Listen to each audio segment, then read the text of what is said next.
Salut les amis, bonjour à toutes et à tous. Les amis, avant de commencer, je tenais véritablement à vous remercier. Franchement, merci pour votre soutien, les petits messages de soutien. C'est adorable, c'est chaleureux. Merci à tous. C'est une période un petit peu compliquée. Alors, dans l'absolu, ça va quand même un peu. Ça reste assez sérieux. Mais vraiment, je voulais vous remercier parce que ça me touche beaucoup. Vraiment, ça me donne de la force de continuer pour tout plein de choses. Pour la chaîne, évidemment. Et puis pour le reste, donc franchement les amis, merci d'être présents tous les jours et merci pour vos messages de soutien que vous avez mis dans la vidéo précédente. Les amis, on démarre tout de suite ce nouvel épisode des News Gaming avec des choses très intéressantes, notamment une page assez grande sur les consoles portables parce qu'il y a des nouveautés. Alors, il y en a une qui n'est pas vraiment une console portable, mais on pourrait dans l'esprit la considérer comme telle, la PlayStation Portale. On a des nouvelles choses assez intéressantes et puis des photos, vidéos sur la nouvelle Nintendo Switch que Nintendo sort pour fêter la sortie de Super Mario Bros. Wonder qui arrive le 20 octobre et qui s'annonce complètement fou. Et on a aussi des nouvelles précisions très intéressantes sur la Lenovo Legion Go. Donc les amis, on débute tout de suite le nouvel épisode des News Gaming. Allez, c'est parti.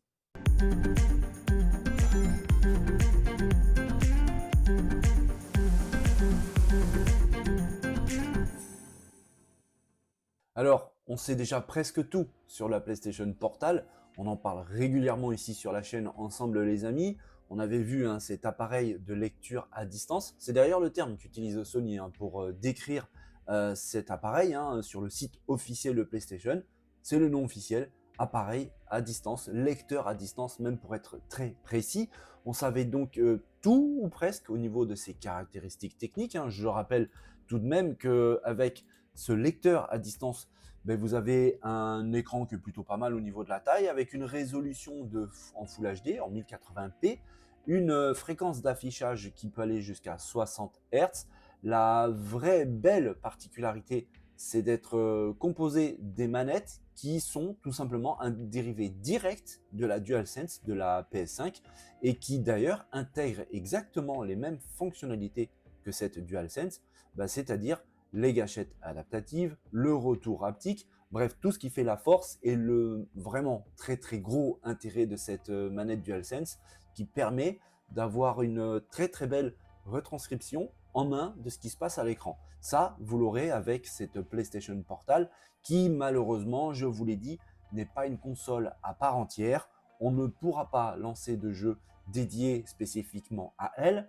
Le gros manque pour cette machine, je vous l'avais dit, et ma plus grande déception, c'est qu'elle n'est pas compatible avec le PlayStation Plus, avec les services d'abonnement de PlayStation. Je trouve ça particulièrement dommage, surtout que en plus, on l'a vu très récemment sur la chaîne avec la vidéo d'hier, PlayStation vient tout juste d'opérer une très forte augmentation du prix de ses abonnements.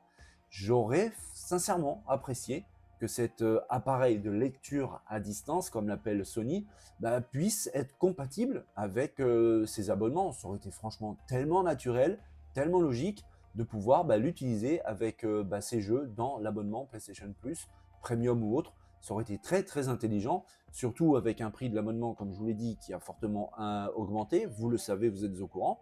Ça aurait été franchement un petit plus assez sympa de dire, ok, l'abonnement augmente, mais vous pouvez l'utiliser avec la PlayStation Portal un petit peu partout où vous voulez à partir du moment où vous avez du Wi-Fi. Ça, vraiment, ça aurait été une assez bonne nouvelle dans tout ce qui est de négatif d'une augmentation de prix, surtout à ce niveau-là. On sait que cette console utilisera exclusivement le Wi-Fi, parce qu'apparemment, elle n'a pas d'autre mode de réseau. Normalement, elle n'a pas de Bluetooth, mais je sais pas, parce qu'on voit par exemple là à l'image des personnes avec des écouteurs sans fil qui utilisent ces écouteurs sans fil pour jouer sur la PlayStation Portal. Donc est-ce qu'il y a une connexion propriétaire ou pas? Je n'en sais rien, on verra au moment de sa sortie, mais c'est vrai que on avait quasiment toutes les informations, mais il nous manquait sa date de sortie. Ça, je vous l'avais dit, on attendait vraiment quelque chose d'officiel de la part de Sony, parce que à part tout ce que je viens de vous annoncer, on ne savait pas quand est-ce qu'elle allait sortir. Alors il y en avait qui pensaient au mois d'octobre, d'autres qui pensaient au mois de novembre, certains j'avais vu même le mois de décembre, tout ça aurait été franchement très crédible. Eh bien c'est officiel, Sony vient tout juste d'annoncer sa date de sortie, en plus avec un joli trailer de lancement. où on voit vraiment la machine sous toutes les coutures, manette en main, avec tous les jeux PlayStation, parce que oui, c'est en gros hein, sa grande force, c'est de pouvoir jouer aux jeux PS5 sur cet écran déporté et laisser libre la télévision pour un autre membre de la famille, par exemple un ami, rester sur le canapé avec sa PlayStation Portale ou se déplacer dans une autre pièce, continuer une partie dans le lit. Bref, la console arrivera, vous le voyez ici, le 15 novembre prochain. C'est plutôt une bonne nouvelle parce qu'en fait, c'est dans pas si longtemps que ça. On verra. Toujours est-il qu'elle est à 220 euros. Ça peut paraître assez cher. Alors, dans l'absolu, oui et non. Techniquement, pas trop, parce qu'il s'agit quand même d'un écran. Certes, c'est pas une énorme résolution. Ok, il n'y a pas un grand taux de rafraîchissement, mais tout de même, c'est un écran d'une taille assez respectable. Les manettes DualSense, avec toute la technologie qu'elle embarque dedans, bah, coûtent quand même assez cher. Dans l'absolu, ça reste le prix un peu élevé. J'aurais vu ça un peu moins cher. Maintenant, dans tout ce qu'elle propose, oui, je trouve ça trop cher. Parce que je vous l'ai dit, il n'y a pas de compatibilité avec le PlayStation Plus Premium ou autre. En tout cas, pas de compatibilité avec les services d'abonnement de PlayStation. Il n'y aura pas de jeu dédié à elle. Donc ça reste une utilisation un peu limitée, franchement. Donc le prix en rapport à tout ça, je le trouve un poil exagéré. On verra, toujours est-il qu'elle aura son public, à n'en pas douter. Maintenant, il y a une autre question. Et ça, c'est assez curieux. Parce que là, on vient d'aborder la date de sortie. C'est donc le 15 novembre prochain. Mais il y a une chose que Sony ne parle pas du tout, c'est son autonomie. Pour quelque chose de portable, c'est assez curieux. Je pense que vous serez d'accord avec moi. Je ne pense pas que ce soit une erreur, un oubli. Parce que ça fait un bon moment qu'on en parle, que plein de chaînes en parlent. Sony avait déjà dévoilé pas mal de choses avec toutes ses caractéristiques. Là, avec le trailer de lancement, on dévoile sa date de sortie et toujours rien sur son autonomie. Même pas la capacité de la batterie. Parce qu'avec la capacité de batterie, on pourrait aller un peu extrapoler et imaginer une autonomie plus ou moins fiable. Mais là, rien du tout. Alors, est-ce que c'est pour réserver une surprise aux fans et on se rend compte que finalement bah, la machine tient plutôt bien? Ou est-ce que ça voudrait dire qu'eux-mêmes n'ont pas confiance dans l'autonomie de la machine? Ça, je ne sais pas, parce que c'est vrai que l'appareil semble assez fin, et vous allez voir où je veux en venir, l'appareil semble quand même relativement fin. La machine utilise donc une sorte de DualSense, hein, clairement. Hein. C'est comme si on avait pris la manette de la PS5, coupé en deux, on avait intégré l'écran au milieu, et puis en gros voilà. Alors est-ce que l'appareil utilise en gros la batterie de la DualSense, c'est-à-dire une batterie qui est pas folle, alors c'est pas une catastrophique, hein, mais c'est pas foufou. Toujours est-il que là, si c'est vraiment le cas, l'autonomie va être assez lourdement impactée, parce qu'il y a l'écran à alimenter au milieu. Un écran qui n'a pas une résolution de dingue, un écran qui n'a pas un taux de rafraîchissement de dingue, mais tout de même, il y a quand même cet écran à alimenter, un écran LCD en plus, hein, qui consomme quand même un peu plus qu'un écran OLED, plus la connectivité Wi-Fi permanente, parce que oui, il faut la connectivité en permanence pour pouvoir jouer au jeu du Remote Play, parce que sinon c'est pas possible. Donc tout ça me fait un petit peu douter concernant l'autonomie de la machine, parce que oui, si Sony utilise très clairement les batteries, en gros hein, des DualSense, ça pourrait avoir un impact assez négatif sur l'autonomie globale de l'appareil, parce que les manettes sont évoluées avec le retour de force, les retours haptiques, l'écran, la connectivité. Il me semble que ça fait un peu beaucoup si vraiment le constructeur s'est basé simplement sur les batteries de la manette, ce qui semble être un petit peu le cas. Et en tout cas, moi j'arrive à cette conclusion tout simplement parce que il n'y a aucune communication sur la batterie, que ce soit son autonomie, sa capacité, le temps de charge même pour pouvoir recharger cette batterie, on ne sait rien du tout. C'est un peu étrange et je vous avoue un petit peu inquiétant. En tout cas, le 15 novembre arrive bientôt. On va pouvoir, manette en main, si je puis dire, écran en main, se faire une vraie idée. En tout cas, les autres, pas moi, malheureusement, ils vont pouvoir se faire une vraie idée. Le concept, l'idée est franchement très intéressant. C'est la démarche, tous ces petits trucs après autour, le prix, le manque de compatibilité avec certaines choses qui auraient pu être vraiment évidentes, le manque de communication autour de l'autonomie qui fait un petit peu douter. On verra, bientôt, on aura enfin le fin mot de cette histoire. Il y a quelques jours, les amis, on a eu droit à un Nintendo Direct, ou plutôt un Nintendo Super Mario Bros. Wonder Direct, car en fait, c'était un événement qui était dédié au tout nouveau Super Mario Bros. Wonder qui arrivera le 20 octobre prochain et qui va permettre de passer un hiver au chaud en bonne compagnie parce que le jeu s'annonce franchement très très bon. Et d'ailleurs, on y revient très bientôt.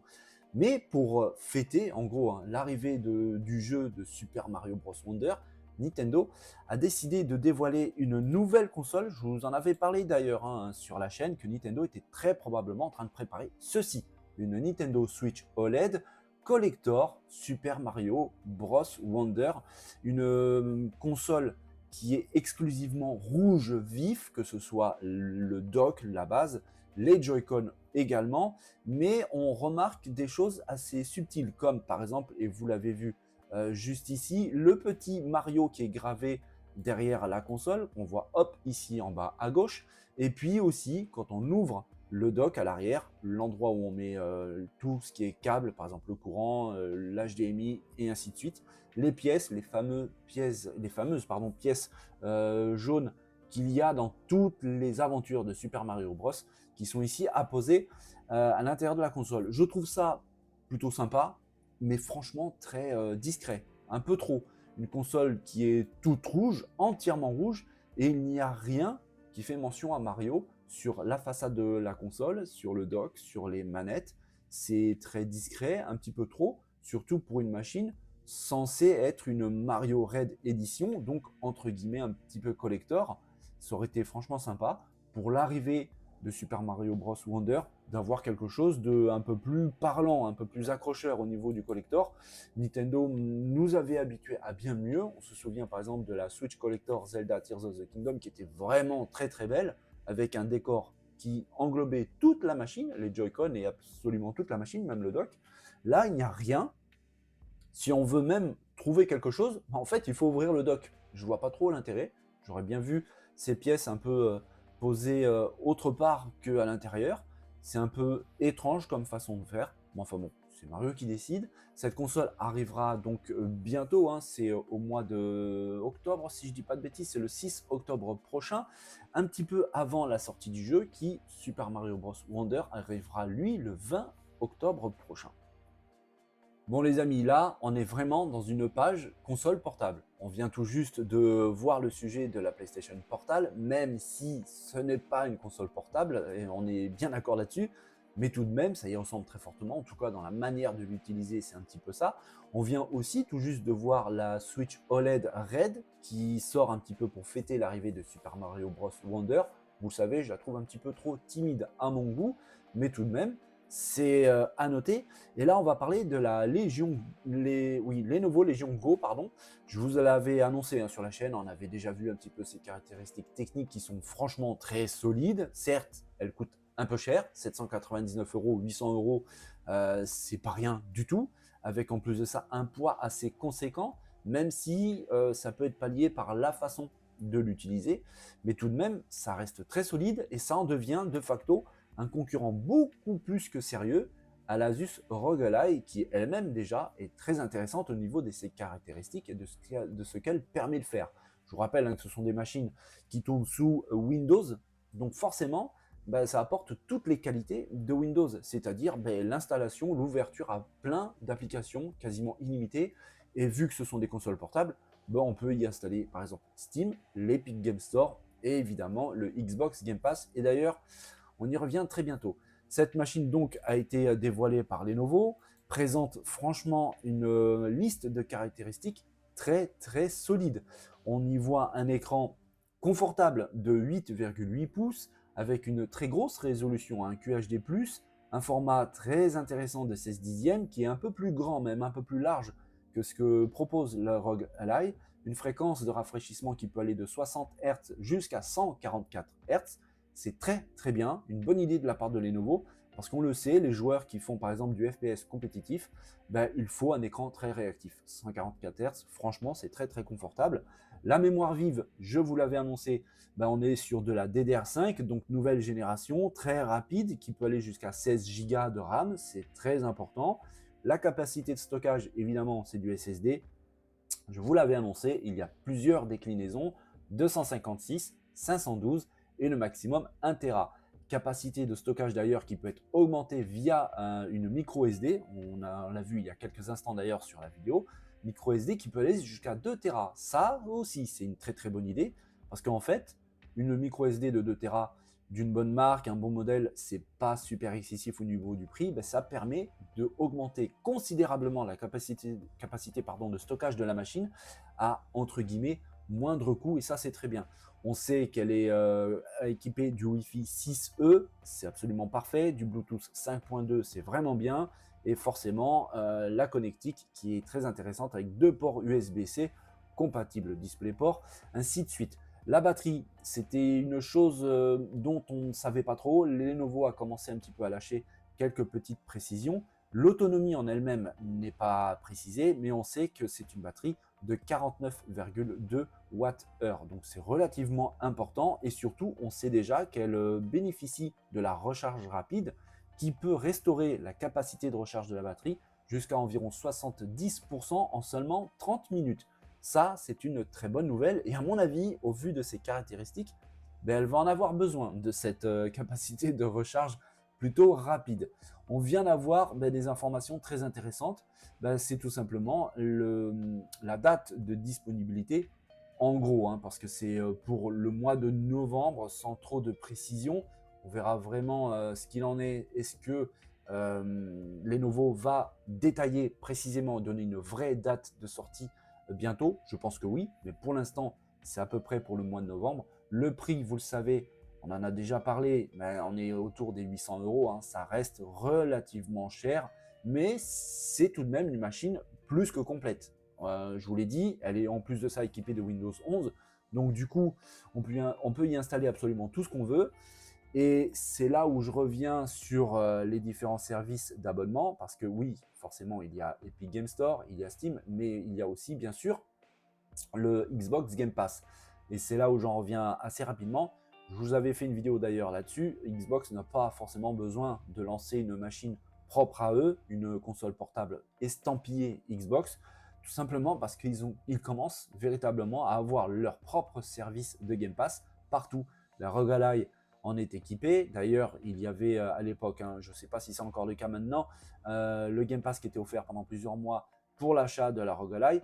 Et bien pour la Lenovo Legion Go, c'est exactement la même chose. Vous avez un abonnement de 3 mois offert au Xbox Game Pass Ultimate. C'est plutôt intéressant et ça permet, comme je vous le disais, à Xbox de s'implanter un petit peu partout, de commencer à prendre position même sur le marché des consoles portables sans forcément en construire eux-mêmes.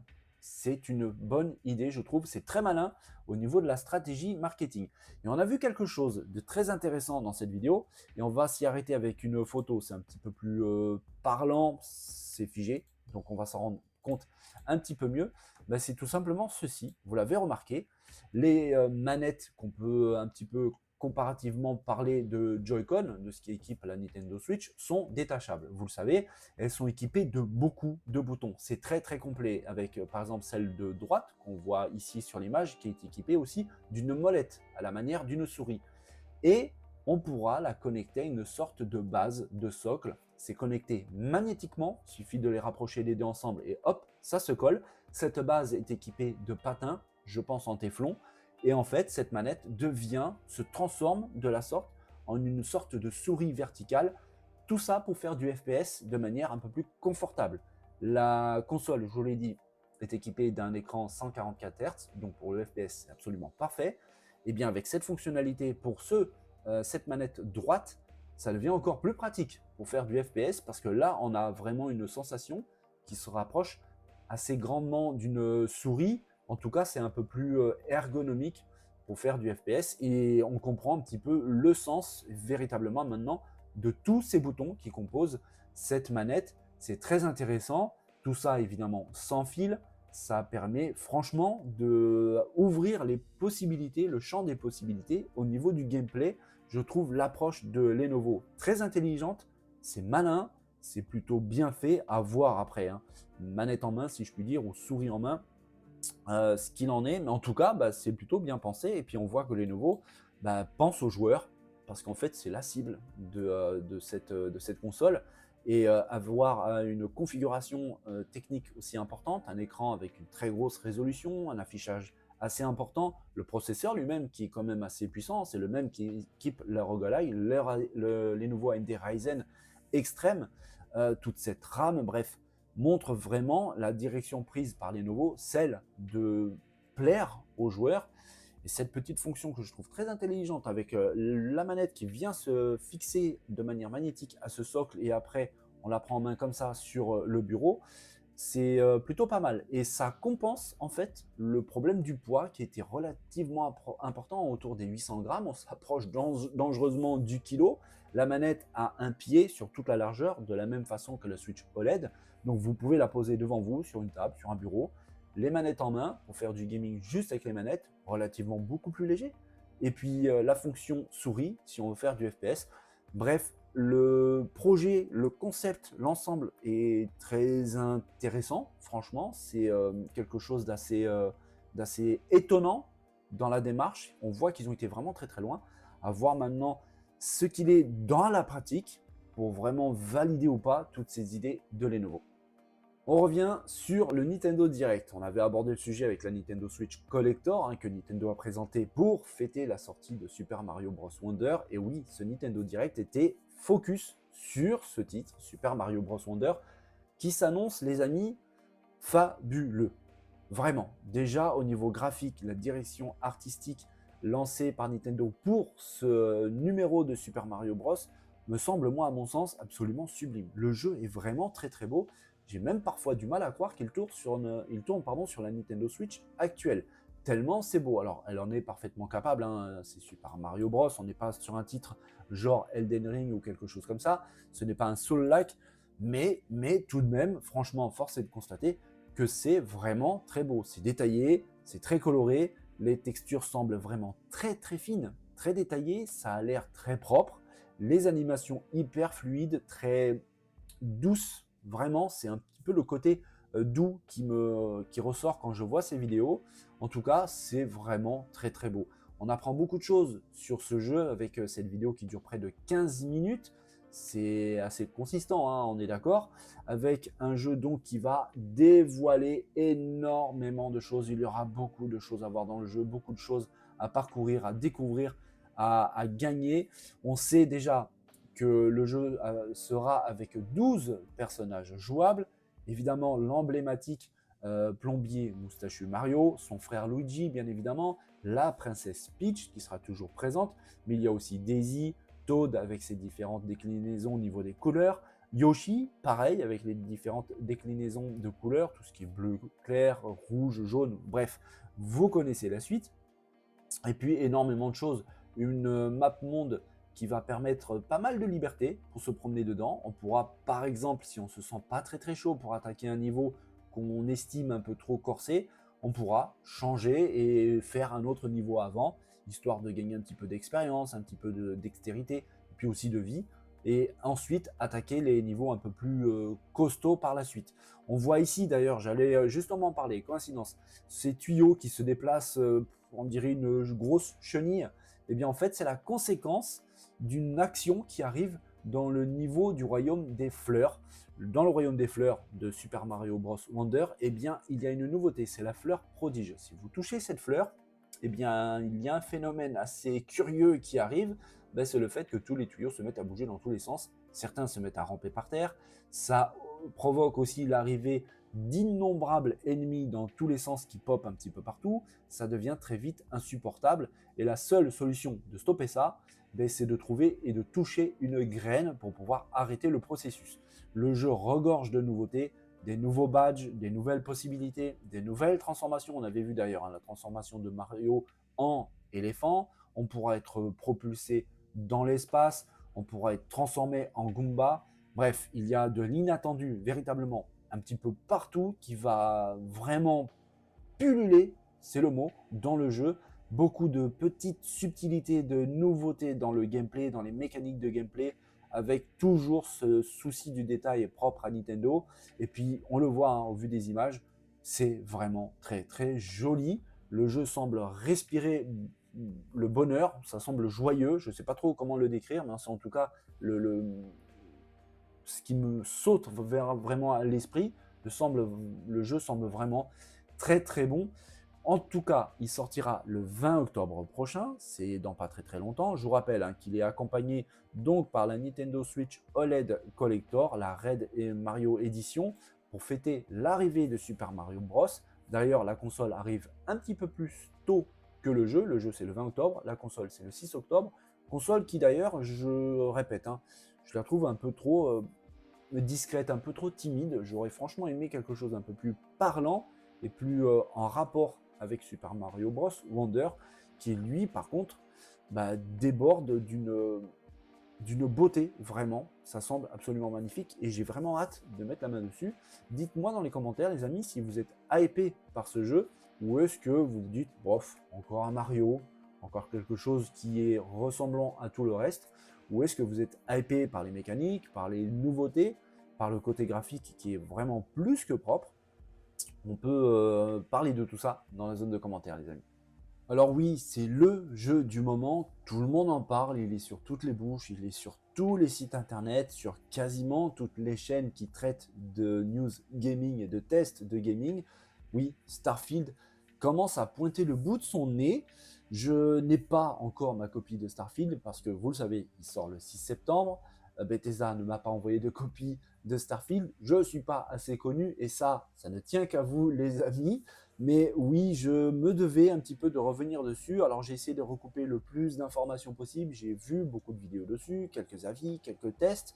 Et des tests qui montrent véritablement un très très bon jeu. Alors peut-être pas autant que moi-même personnellement j'aurais espéré. Est-ce que c'est parce que je n'ai pas ma propre copie? C'est très probable. Quand elle arrivera, j'essaierai de m'en faire une autre lecture et je reviendrai vers vous avec mon avis à moi, perso, sur le jeu. Mais c'est vrai que, en tout cas pour l'instant, j'ai vu des beaux tests avec des notes excellentes. Certains sites parlent littéralement de chef-d'œuvre avec des notes de plus de 8 sur 10, de 10 sur 10. On peut imaginer ça un peu exagéré, mais on va mettre dans le contexte de tout ce que le jeu propose, parce qu'il a beaucoup de qualités, vraiment, il déborde même de qualité, de très très belles choses.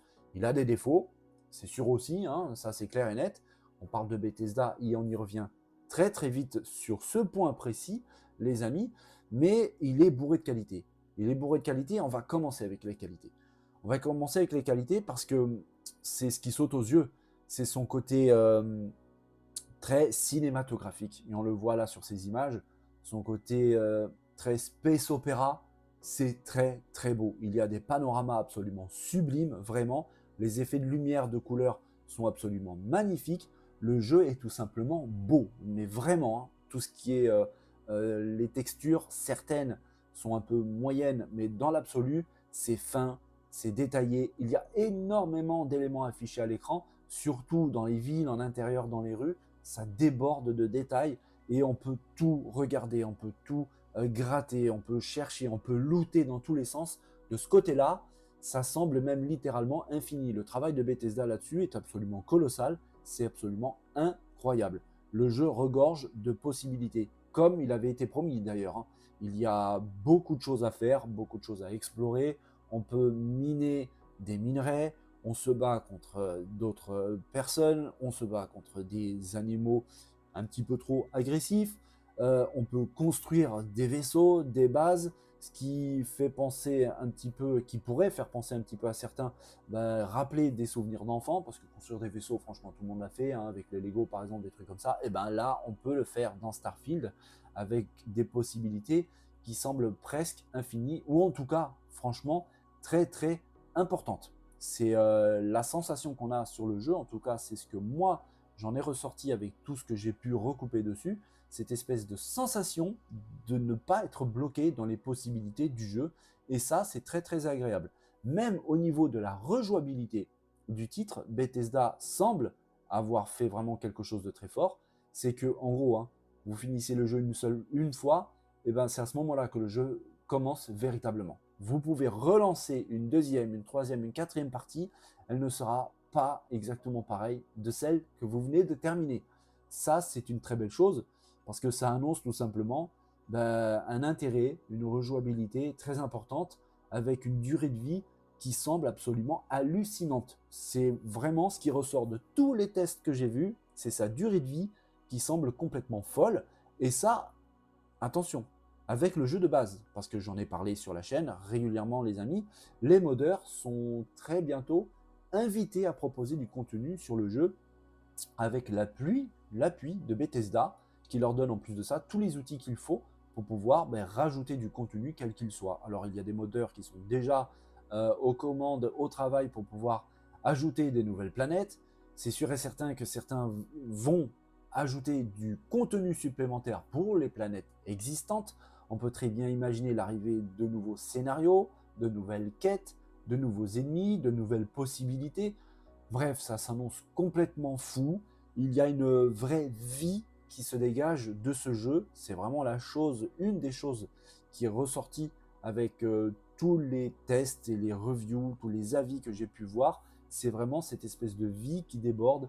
Les personnages que vous rencontrez, tous les PNJ, l'équipage que vous recrutez pour vos vaisseaux, pour les bases avancées que vous construisez, dont on voit actuellement à l'écran, le fait de pouvoir faire de la contrebande, d'être mis en prison, de pouvoir s'échapper, de négocier, de batailler aussi un petit peu au niveau des dialogues, ça semble complètement fou. Bethesda a d'ailleurs fait un travail immense, excellent au niveau justement des dialogues, des choix de dialogue, des possibilités, avec des choses vraiment très très intéressantes.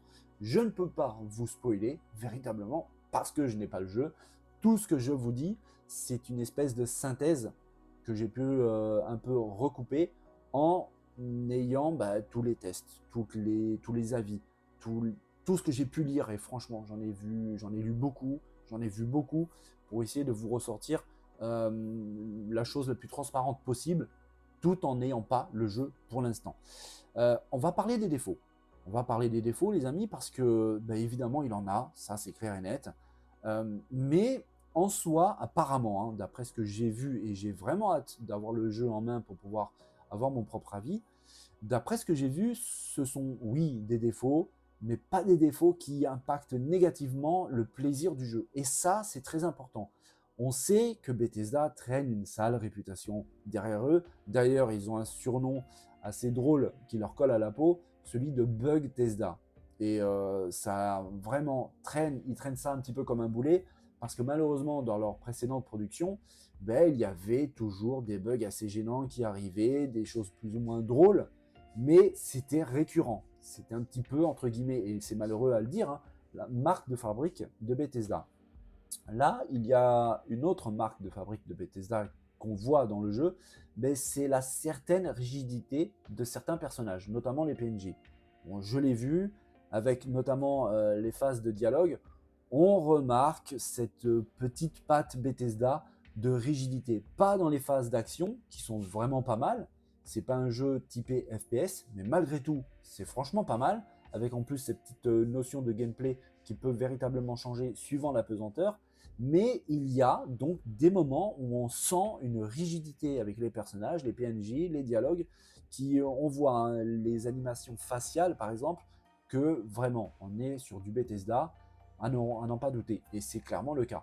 Autre chose que j'ai trouvé un peu dommage, même très dommage, c'est le manque total de synchronisation labiale. Vous savez, les personnages bougent la bouche, les lèvres, quand ils parlent, et il y a la parole qui se colle dessus, qui est jouée donc par des acteurs.